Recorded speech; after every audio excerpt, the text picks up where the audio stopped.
So hello everyone, welcome to Abhyas series and welcome to another class of computer software. Students, through this class we will cover the syllabus of computer knowledge for the exam of UPSC EPFO 2025, APFC and EOAO exam. Now in this particular class we'll be covering 10 MCQs and through those MCQs we'll be covering the computer software topic. So let's start our class with the very first and very basic question. Dash is a collection of instructions, data or programs that are designed to enable a computer system to perform specific task और functions. तो यहाँ basically आपसे कहा जा रहा है हम क्या terminology use करते हैं for the set of instruction or data or program to do a certain task. Let's say कि आप कंप्यूटर में एक फाइल बनाना चाहते हैं या कुछ चीज़ को सेव करना चाहते हैं, तो आप क्या करेंगे? फर्स्ट आप MS वर्ड को ओपन करोगे। सेकंड, आपको जो भी चीज़ें करनी है आप उनको टाइप करोगे। Okay, you just type everything up. Then आप क्या करोगे? इसको सेव करोगे। ओके, या अगर आपने टाइप करने के बाद कोई पिक्चर्स ऐड करनी है तो आप वो भी चीज़ें करोगे। लेट्स से इसके बाद आपने फाइल भेजनी है अपनी ऑफिस में, तो आप फाइल को क्या करोगे? सेंड करोगे। ओके तो आप बेसिकली क्या कर रहे हो? आपको एक फाइल को सेंड करना है, उसके लिए आप वेरियस टास्क को कर रहे हो। तो इस टास्क को करने के लिए कंप्यूटर को चाहिए होती है इंस्ट्रक्शन कि हाँ अब वर्ड की फाइल खोलो, अब इसमें टाइप करो, अब इसको सेव करो। ये सब क्या है? इंस्ट्रक्शन चाहिए होती है। इसके अलावा डेटा, डेटा क्या है? जो चीज़ें आप टाइप कर रहे हो। काफ़ी सारे प्रोग्राम्स, प्रोग्राम्स क्या है? जैसे आपने MS वर्ड को ओपन किया है, मेल भेजने के लिए मे बी आपने जीमेल का यूज़ किया होगा। तो इन सब जो चीज़ें हम कर रहे हैं, इन सब को हम किस टर्मिनोलॉजी के थ्रू देखते हैं? Will it be software, command, data and information? तो इस क्वेश्चन के through you will come to know कि जब हम कंप्यूटर सॉफ्टवेयर की बात करते हैं तो उनकी डेफिनेशन क्या होती है या वो बेसिकली क्या होते हैं। So the correct answer will be option number A. All right, तो यहाँ एक बार आप देख लो कंप्यूटर सॉफ्टवेयर क्या होते हैं। These are the collection of instruction, data और प्रोग्राम्स जिनके थ्रू हम कंप्यूटर से एक किसी पर्टिकुलर टास्क को कर सकते हैं। अगर मैं इनके डिवीजन की बात करूं तो हमारे computer software are divided into system software, application software, programming software. देखो बहुत बेसिकली मैं आपको बता दूंगी। सिस्टम सॉफ्टवेयर बेसिकली जो आपके सिस्टम को रन करेंगे, एप्लीकेशन सॉफ्टवेयर बेसिकली जो आपके ऐप्स होते हैं, प्रोग्रामिंग सॉफ्टवेयर इस तरह के सॉफ्टवेयर्स को डेवलपमेंट में हेल्प करते हैं। ओके, सिस्टम सॉफ्टवेयर हमारा फर्दर डिवाइडेड होता है into operating system, utility program, device drivers and general purpose and language translators. इसके अलावा बात करूं मैं एप्लीकेशन सॉफ्टवेयर की, तो these are divided into general purpose application software and specific purpose application software. Programming software का कोई डिवीजन नहीं होता है। तो ये आपका बेसिक क्लासिफिकेशन है। Moving toward the next question, which of the following types of software is responsible for managing the computer's hardware and provide a platform for running application software? तो बेसिकली जब हमने क्लासिफिकेशन की बात की थी तो उसमें से कौन से टाइप के सॉफ्टवेयर हैं जो हमें हेल्प करते हैं कंप्यूटर के हार्डवेयर, दैट मीन्स आपका माउस, आपका प्रिंटर, आपका कीबोर्ड, इन हार्डवेयर को मैनेज करने में एंड जो एप्स हैं उनको रन करने में। Your option are programming software, system software, application software or language translator. So if you have answered option number B, system software, you are absolutely correct. Okay, तो ये हमारे क्या हो जाते हैं? सिस्टम सॉफ्टवेयर जो ना सिर्फ हमारे कंप्यूटर के हार्डवेयर को स्मूथली रन करने में हेल्प करते हैं, इनको वर्किंग बनाते हैं, प्लस ये क्या करते हैं? जो हमारे एप्स होते हैं उनको रन करने के लिए भी प्लेटफॉर्म प्रोवाइड करते हैं। All right, moving toward the next question. Microsoft Word, Excel and Google Chrome are examples of which of the following types of software? Your option are programming software, system software, application software और language translator. तो यहाँ हमने देख लिया programming software क्या होते हैं। These are basically programmes जो आपकी सॉफ्टवेयर को लिखने में या उनको कोड करने में हेल्प करते हैं। ये मैंने आपको पहले भी समझा दिया है, तो ये आंसर नहीं हो सकता है। Next is system software. System software basically क्या है? हमने पिछले क्वेश्चन में देखा था, these are the software that helps you to run the computer's hardware and also provide a platform for application software. However, Microsoft Word, Excel, Google Chrome ये सब क्या है? सारे apps हैं, and apps को हम क्या कहते हैं? Application software. Okay, so option number C will be the correct answer. Okay, next question. Which of the following best defines programming software in the context of system software? तो programming software को best कौन define करता है?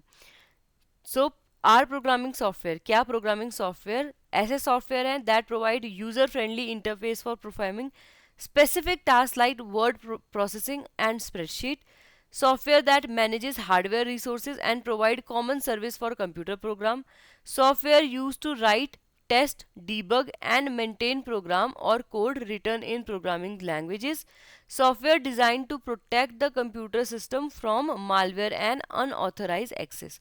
तो यहाँ बात की जा रही है आपके प्रोग्रामिंग सॉफ्टवेयर. मैंने आपको पहले ही बता दिया है, जब भी हम बात करेंगे प्रोग्रामिंग सॉफ्टवेयर की, हम बात कर रहे हैं कि कैसे हम दूसरे प्रोग्राम्स के लिए, चाहे वो हमारा ऑपरेटिंग सिस्टम हो, चाहे वो हमारे ऐप्स हो, उनको लिखने के लिए हम कौन से सॉफ्टवेयर को यूज़ कर रहे हैं, that is the programming software.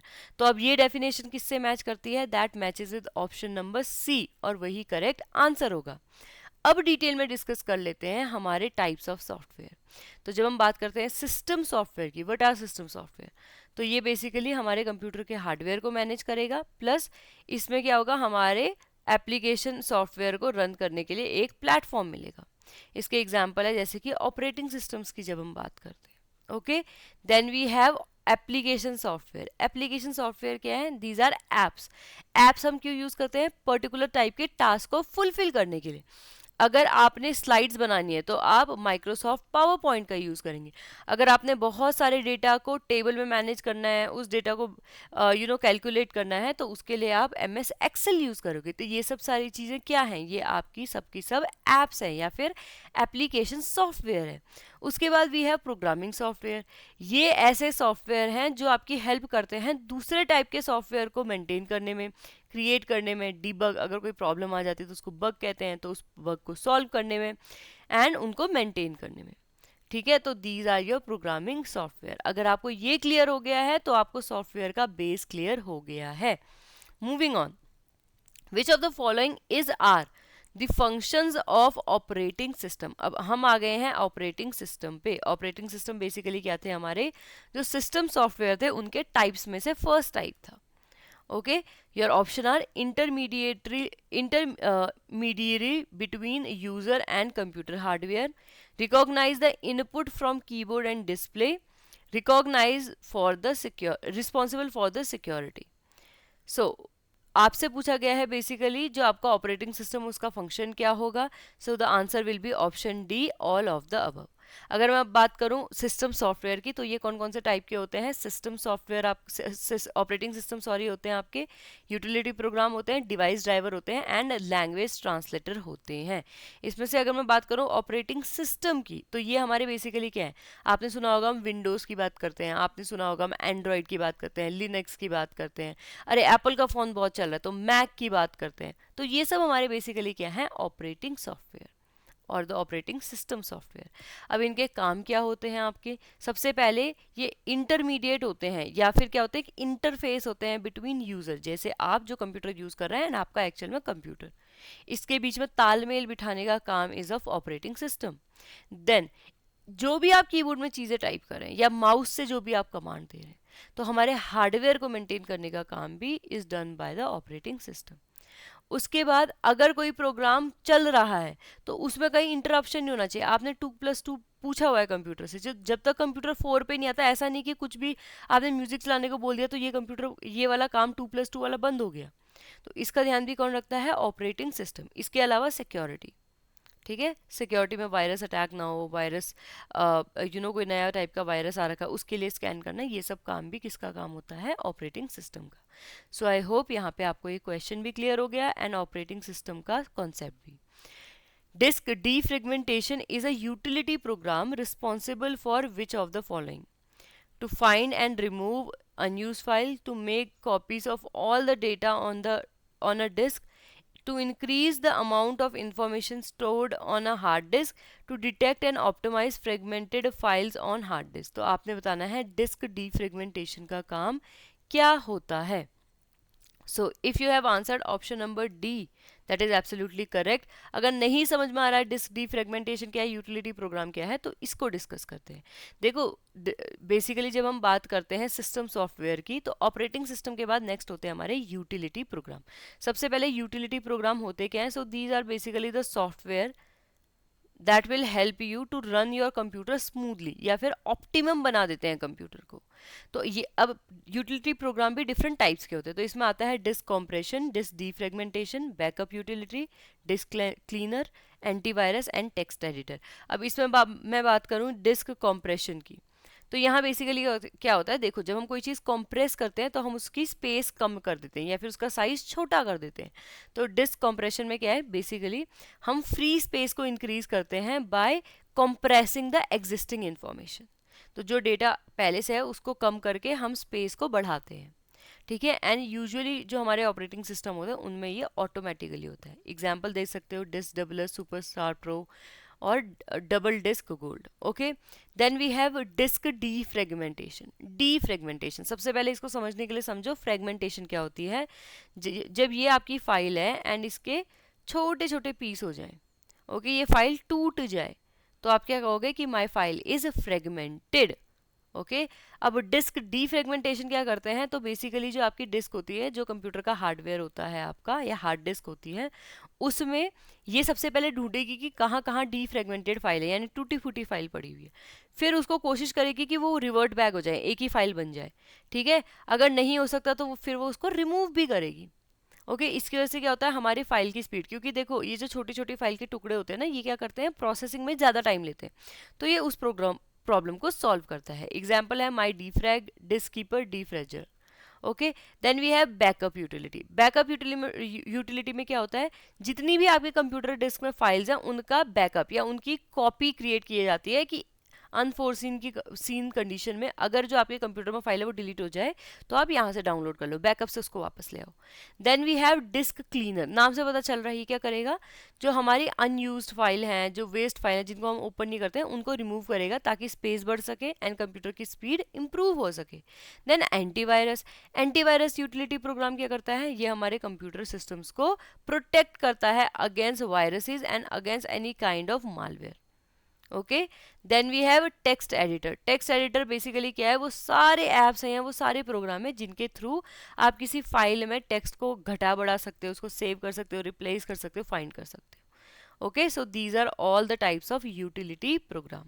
Moving toward the next question, what is the primary role of device drivers under system software. तो डिवाइस ड्राइवर्स जो कि सिस्टम सॉफ्टवेयर का थर्ड टाइप है, उनका काम क्या होता है। Is it to enable user to interact with the software application, translate high-level language into machine code, control and operate peripheral hardware devices, scan and remove the malicious program? तो ये मैंने आपको पहले की क्लासेस में हिंट दिया है।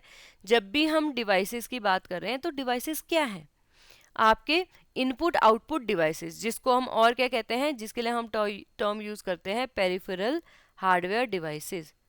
तो इनको रिप्रेजेंट करने के लिए we use the term device. तो डिवाइस का ड्राइवर मतलब वो इन सब चीज़ों को रन करेगा। तो if you have answered option number C, that is absolutely correct. Okay, and this is basically the function of your device driver. यहाँ ज़्यादा समझने का कुछ नहीं है। आपके डिवाइसेस जो भी आपने ऐड कर रखी है, कोई भी डिवाइस हो, आपका माउस हो गया, आपका कीबोर्ड हो गया, कोई भी डिवाइस हो, वो जब भी आप कनेक्ट करते हैं कंप्यूटर से, तो ऑपरेटिंग सिस्टम जो हमारा कंप्यूटर पे है, चाहे माइक्रोसॉफ्ट विंडोज़ है, विंडोज़ 11, 10, 7 जो भी आपके पास है, वो डिटेक्ट करती है कि अच्छा ये डिवाइस आ रखी है। फिर डिवाइस ड्राइवर क्या करते हैं, बीच में इंटरमीडिएट बनते हैं ऑपरेटिंग सिस्टम एंड डिवाइस के। तो जो भी अब ऑपरेटिंग सिस्टम को चाहिए होगा, जैसे आपने कमांड देनी कि move cursor to right left, तो ये सब रिकॉग्नाइज करता है ड्राइवर और फिर डिवाइस को अकॉर्डिंगली ऐसे ही कराता है। All right, moving toward the next question, which of the following is responsible for translation of entire source code into high level language, written in high level language into machine code? So basically क्या हो रहा है, आपने एक code लिखा है जो कि हमारा हाई लेवल लैंग्वेज में है, अब इसको कन्वर्ट करना है हमने मशीन कोड में। Machine code is basically the binary language, 0 1 0 1 1 1 0, ये वाली लैंग्वेज, ठीक है। तो इसमें कन्वर्ट करना है, वो भी एक ही बार में एंटायर सोर्स, ऐसा नहीं कि लाइन बाय लाइन हो रहा है, ठीक है, ऐसा नहीं। तो उसका ये काम कौन करता है, is it compiler, is it interpreter, is it assembler, or is it all of the above? So if you have answered option number A, compiler, you are right. Otherwise let's see. तो जब भी हम बात करते हैं language translator, तो यहाँ पे language is not Hindi English, here we are talking about high level language, low level language जो हमारे कंप्यूटर को समझ में आती। ऑल राइट, तो सबसे पहले इसमें आता है असेंबलर। असेंबलर का काम क्या होता है, जो भी आपने लैंग्वेज में, जो भी आपने सोर्स कोड लिखा है असेंबली लैंग्वेज में, असेंबली लैंग्वेज भी बेसिकली लो लेवल लैंग्वेज ही होता है, ठीक है, लो लेवल लैंग्वेज, इसको असेंबलर किस में कन्वर्ट कर लेता है, हाई लेवल लैंग्वेज में, ठीक है। तो ये काम कौन करता है बेसिकली हमारा, ये काम हमारा असेंबलर करता है। Next we have is interpreter, ठीक है, ये थोड़ा सा कंपाइलर आ रहा है, and then we have is interpreter. तो इंटरप्रेटर की बात करूं देखो मैं, तो इंटरप्रेटर भी क्या करता है, जो आपकी हाई लेवल लैंग्वेज है उसको ऑब्जेक्ट कोड में या फिर मशीन लैंग्वेज में कन्वर्ट करता है। लेकिन फिर सेम काम आपका कंपाइलर भी कर रहा है, कंपाइलर भी आपकी हाई लेवल लैंग्वेज को ऑब्जेक्ट कोड में या फिर मशीन कोड में कन्वर्ट करता है। तो इन दोनों में डिफरेंस क्या है, देखो जब हम इंटरप्रेटर की बात करते हैं ना, ये आपके कोड को पिक करता है, एंड सबसे पहले इस वाली लाइन को ये कोड करता है, ठीक है, उसके बाद सेकेंड लाइन को पिक करता है, उसके बाद उसको कोड करता है, फिर थर्ड लाइन को पिक करता है, फिर उसे कोड करता है, एंड फिर फोर्थ लाइन को कैच करता है, फिर उसे कोड करता है। तो ये लाइन बाय लाइन क्या कर रहा है, सारे के सारे कोड को हाई लेवल लैंग्वेज से लो लेवल लैंग्वेज में लेके आ रहा है, और या फिर मशीन लैंग्वेज में लेके आ रहा है। वहीं पे कंपाइलर क्या करता है, वो आपके एंटायर फाइल को पकड़ता है, इसकी एक एग्जीक्यूटेबल फाइल बनाता है, उसके बाद पूरी फाइल को एक साथ कन्वर्ट कर देता है। तो ये डिफरेंस होता है आपका इंटरप्रेटर एंड कंपाइलर में। Moving toward the next question, which of the following is a specific purpose application software? Is it Google Chrome? Is it Microsoft Excel? Is it Inventory Management System? और is it Window Media Player? तो आपसे बोला जा रहा है specific, यानी उसका एक से ज़्यादा काम नहीं होना चाहिए। अब मैं क्रोम की बात करूँ यहाँ पे, तो आप कोई भी फाइल ओपन कर सकते हैं। वही मैं एक्सेल की बात करूँ, कोई भी टाइप के नंबर हो आपके, वो क्या हो सकते हैं, कवर हो सकते हैं। अब एक्सेल आपका स्कूल में भी यूज़ होता है, हॉस्पिटल्स में भी यूज़ होता है, ऑफिस में यूज़ होता है, घर में यूज़ होता है। ऐसे ही क्रोम है, आप हर जगह यूज़ करते हो। तो ये तो स्पेसिफिक नहीं है, ये तो जर्नल पर्पज़ है। वही मैं बात करूँ विंडो मीडिया प्लेयर का, ये भी आप कहीं भी ओपन कर सकते हैं। लेकिन अगर मैं इन्वेंट्री मैनेजमेंट सिस्टम की बात करूँ, इसका आप और मैं क्या करेंगे, हमारा यूज़ ही नहीं है, क्योंकि ये क्या है, ये एक स्पेसिफिक पर्पज़ एप्लीकेशन सॉफ्टवेयर है। तो option C will be the correct answer. Now let's see, जब हम बात करें सिस्टम सॉफ्टवेयर के बाद, सॉरी सिस्टम सॉफ्टवेयर से हम आ गए हैं एप्लीकेशन सॉफ्टवेयर में। जब हम एप्लीकेशन सॉफ्टवेयर की बात करें, तो यहाँ हमारे पास general purpose and specific purpose application software रहते हैं। जनरल पर्पस क्या होते हैं, बेसिकली जो एक से ज़्यादा बहुत वर्सेटाइल है, स्कूल में यूज़ हो रहे हैं, कॉलेज में यूज़ हो रहे हैं, ऑफिस में यूज़ हो रहे हैं, आप फ़ोन में यूज़ कर रहे हो, तो उनको कहते हैं जनरल पर्पस। इसमें वर्ड प्रोसेसिंग वाले सॉफ्टवेयर भी आते हैं, जैसे MS वर्ड, वर्डपैड, जिनके थ्रू आप टेक्स्ट को ओपन करते हो। स्प्रेडशीट आता है, जिसके थ्रू आप नंबर से डील करते हो। मल्टीमीडिया सोर्सेज आते हैं, जैसे कि VLC, आप जिसमें गाने प्ले कर रहे हो, मूवी प्ले कर रहे हो। ऑल राइट, इसी के ऑपोजिट होते हैं हमारे स्पेसिफिक पर्पस। स्पेसिफिक पर्पस का काम क्या होता है, फर्स्ट ऑफ ऑल क्या करते हैं, लिमिटेड जगहों पे लिमिटेड रेंज में काम करते हैं, ठीक है। इसका मतलब अगर आपने कुछ स्कूल के लिए बना रखा है, वो आप हर जगह यूज़ नहीं कर सकते, उसका स्कूल में ही यूज़ है। तो इसके अंदर हमारे इन्वेंट्री मैनेजमेंट, जिसके थ्रू आप पता लगा सकते हो कितना सामान बचा है, कितना सामान खत्म हो रखा है, तो वहाँ पे। देन पेरोल मैनेजमेंट, ये HR की हेल्प करेगा ऑफिस के सबकी सैलरी वगैरह रोल आउट करने में। देन होटल मैनेजमेंट सिस्टम, ये किस में हेल्प करेगा, होटल को मैनेज करने में, कितने रूम बुकड है, कितने रूम नहीं है, कंडीशन कहाँ है, क्लीनिंग कहाँ कहाँ हो रखी है, इस टाइप की चीज़ें। Then we have reservation system, जिसके थ्रू आप बस या फिर ट्रेन की टिकट को रिजर्व कर सकते हो। Then we have accounting software, जिसकी मदद से आप अकाउंटिंग कर सकते हो। ये आप और मैं इसको खोल के, ऐसा नहीं कि कहीं भी खोल के कुछ भी करें, नहीं, जब अकाउंटिंग की जरूरत पड़ेगी तब ओपन करेंगे। तो these are specific purpose application software. I hope अभी तक आपको सारा क्लासिफिकेशन बहुत अच्छे से समझ में आ गया होगा। अगर समझ में आ रखा है तो now attempt this question, which of the following is a type of software without which you can not operate or run a computer? Operating system, utility program, device driver और लैंग्वेज ट्रांसलेटर। देखो language translator में basically क्या है, अगर आपने कोई programme लिखा है या कुछ लिखा है, उसकी लैंग्वेज रन नहीं होगी, लेकिन आपका कंप्यूटर ओपन होगा, कंप्यूटर में आप चीज़ें टाइप कर पाओगे। सिमिलरली डिवाइस ड्राइवर, लेट से आपके उसमें माउस का डिवाइस ड्राइवर नहीं है, तो क्या आपका कंप्यूटर चलेगा? नहीं, नहीं बिल्कुल चलेगा, बिना माउस के चलेगा, लेकिन चलेगा। तो डिवाइस ड्राइवर भी आंसर नहीं है। Then we have utility program. Utility program तो ऑप्टिमम बनाने के लिए होता है, आपके क्या होता है, सिस्टम को या कंप्यूटर को ऑप्टिमम बनाने के लिए वो चीज़ है। Then we have is operating system. ठीक है, तो operating system will be the correct answer. So I hope ये आपको अच्छे से समझ में आ गया हो. Now if we are talking about the, if you are preparing for UPSC, APFC, EO exam, so EduTap is offering basically 3 courses. If you're somebody who have prepared for this examination in past, तो आप test series लेके अपनी practice को check कर सकते हो कि मैं कितना तैयार हूँ. इफ यू आर समबडी जिसने यूपीएससी सीएससी की तैयारी कर रखी है, आपके कुछ सब्जेक्ट प्रिपेयर्ड हैं, कुछ सब्जेक्ट नहीं है, तो उस केस में what you can do, you can go for special subject courses, जहाँ पे आपको टेस्ट सीरीज के साथ साथ जो स्पेशल कोर्सेज हैं, जो स्पेशल सब्जेक्ट हैं इस पेपर में, उनका फुल तैयारी मिल जाएगी. इफ़ यू आर समबडी, आप टोटली न्यू हैं, आप हर एक सब्जेक्ट की बिल्कुल बेसिक से अच्छी तैयारी करना चाहते हैं for UPSC EPFO exam, so we are also offering the 3 master course. I hope आज की क्लास आपको पसंद आई हो और समझ में आई हो. Thank you so much. If you have any doubt, please do let me know that in the comment box. Thank you.